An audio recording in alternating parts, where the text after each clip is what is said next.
Today's port report is from the town of Runavik in the Faroe Islands. Never heard of it?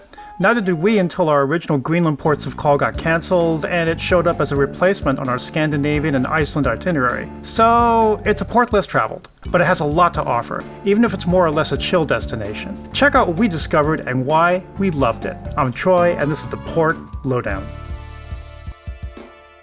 The Faroe Islands are almost dead center between Iceland and Norway. An 18-island archipelago is an autonomous territory of the Kingdom of Denmark, but with its own language and culture. Runavik is on the island of Eysturoy, among a chain of settlements along the Skálafjørður, the largest fjord in the Faroe Islands, and serves as a gateway to Eysturoy's natural beauty. Only 4,000 people live in Runavik, and there are more sheep than people. Hence, you get opportunities for woolly photo ops and wool products in abundance. One can also visit nearby towns such as the capital Torshavn via the underwater tunnel Eysturoyartunnilin, and I'm pretty sure I messed up that pronunciation, often referred to as the jellyfish for its unique roundabout, the only roundabout under the sea. There's also boat tours to explore the other islands and inlets, but most folks come here to chill, walking the town, taking a short local bus tour, and hiking amongst the sheep. Now, for a town of its size, it's deep enough berth to allow straight docking, which places you within a 5-minute walk of the town center. King's Harbor, Kongshavn, isn't much to look at. It's industrial, with containers and a small parking area. Come to think of it, the working areas mingle with passengers passing by, which is kind of unusual. But it comes with a very generous welcome committee. Meet the AskMe Agents of the local tourist board, happy to answer questions, guide you to the main part of town, or answer just about anything really. And there are a lot of them, like every 100 yards it seems. Ask me, ask me, ask me. This really put a smile on my face. They even print a welcome schedule for each individual ship. Now how cool is that? Tour buses meet here too, of course, but no public toilets. Oh yeah, dress for weather. In fact, this region is known for unpredictable weather. Sun one moment, rain the next. In any case, expect cold wind. A lot of it. Stepping out from port, cross the street and turn right, following the AskMe Agents to the left, with some rough steps, and past a parking lot before turning right on the main drag, where almost everything you need is in town.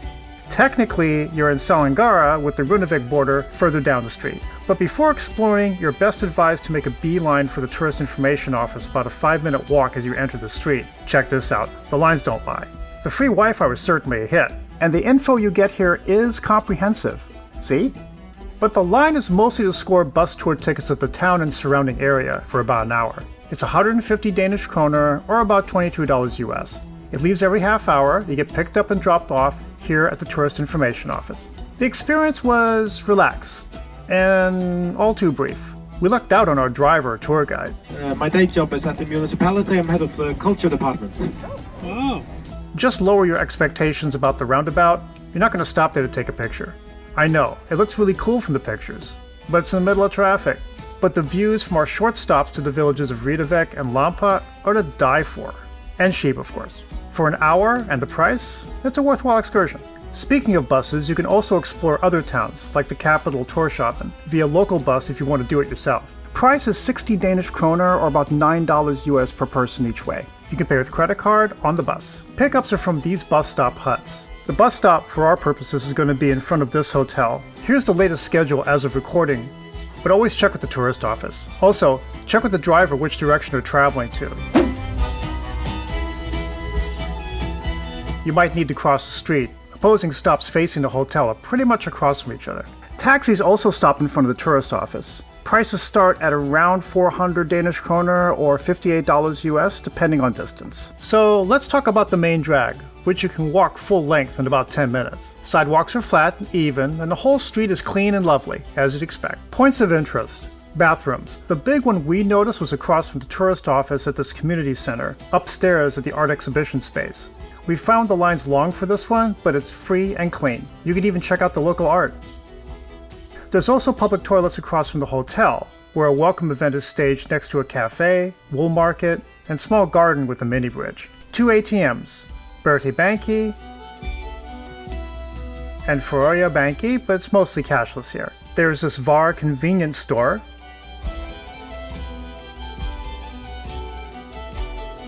featuring the tube hot dog. This large and comprehensive liquor store,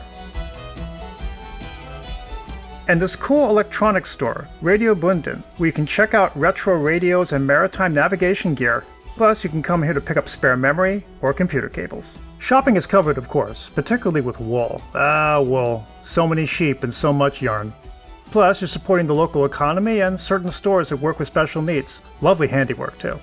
And food. Sure, you can get the original taste of pizza, so they say, but the hot item here is fresh salmon, with one of the biggest salmon fishing companies in the world, Backfrost, based in the next town north. In fact, Atlantic salmon is famous for its high quality and pure rich taste, and there's no better place to sample this than at Etika Sushi, the street's dining hotspot.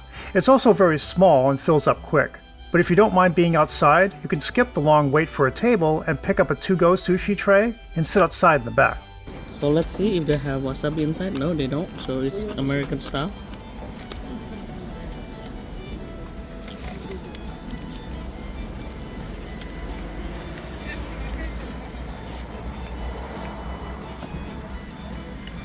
Salmon is very fresh.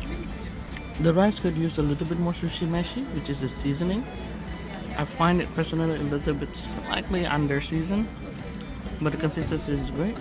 By the way, if you love independent travel but like the convenience of cruising to do it, give us a like and subscribe. It really helps our channel to grow, and we put out videos every week aimed at the independent cruiser. Last, go beyond the main drag and go on a hike. Just beyond the main drag is a wonderful hiking area, the Toftavatn Lake Trail. Cross from this corner to a school and go through. They won't mind. Can I just cut through? I'm just gonna go, okay? You may even pass a duck and chicken lab. I never found out why, and they're pretty chill. Follow the path and you'll eventually enter the hiking area in about 10 minutes, where these heavy gates keep the sheep from venturing into town, and there's plenty of sheep to keep in. The lake trail is a 1.6-mile loop over mostly flat terrain and well-maintained trails. Outside of the peace and quiet, the area is noted for lichens and sheep watching. I didn't have time to do a full circuit, but I got my sheep selfie. Now my trip is complete. Back on the ship, if you're lucky and the weather is good, your sail out will include a scenic cruise around the islands, passing the south coast of Valvar Island and Dragarnir. Very imposing scenery, like sailing past the entrance of Mordor. While this stop was a last-minute addition, we're glad we came here. The locals are welcoming and gracious, and the landscapes are awesome. Check it out if you have a chance. Any thoughts on this part? Leave us a comment.